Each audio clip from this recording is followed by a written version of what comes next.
പുതിയ വസ്ത്രങ്ങൾ വാങ്ങിയാൽ അലക്കാതെ ഉപയോഗിക്കുന്ന ശീലം നമ്മളിൽ പലർക്കും ഉണ്ടാകാം. അതിലെന്താണ് ഇത്ര പ്രശ്നമെന്നാണോ ചോദ്യം? എങ്കിൽ അറിഞ്ഞിരിക്കുക, ഈ ശീലം നിങ്ങൾക്ക് ഗുരുതരമായ പ്രത്യാഘാതങ്ങൾ ഉണ്ടാക്കുമെന്നാണ് ആരോഗ്യ വിദഗ്ധർ പറയുന്നത്. വസ്ത്രങ്ങൾ നിർമ്മാണശാലകളിൽ നിന്ന് ഷോപ്പുകളിലേക്ക് എത്തുന്നതിനിടയിൽ നിരവധി രാസപ്രക്രിയകളിലൂടെ കടന്നുപോകുന്നുണ്ട്. വസ്ത്രങ്ങൾ ചുളിയാതിരിക്കാനും ഷിപ്പിംഗ് സമയത്ത് പൂപ്പൽ വരാതിരിക്കാനും ഫോമാൽഡിഹൈഡ് പോലുള്ള രാസവസ്തുക്കളും റെസിനുകളും നിർമ്മാണ വേളയിൽ ഉപയോഗിക്കാറുണ്ട്.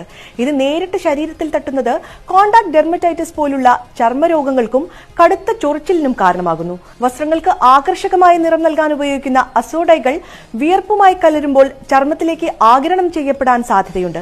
ഇത് പലരിലും അലർജിക്ക് പുറമെ ദീർഘകാലാടിസ്ഥാനത്തിൽ മറ്റ് ആരോഗ്യ പ്രശ്നങ്ങളും ഉണ്ടാകാം. കൂടാതെ വസ്ത്രങ്ങൾ ഫാക്ടറികളിലും ഗോഡൌണുകളിലും സൂക്ഷിക്കുമ്പോൾ അവയിൽ പൊടിപടലങ്ങളും അഴുക്കും അടിഞ്ഞുകൂടുന്നു.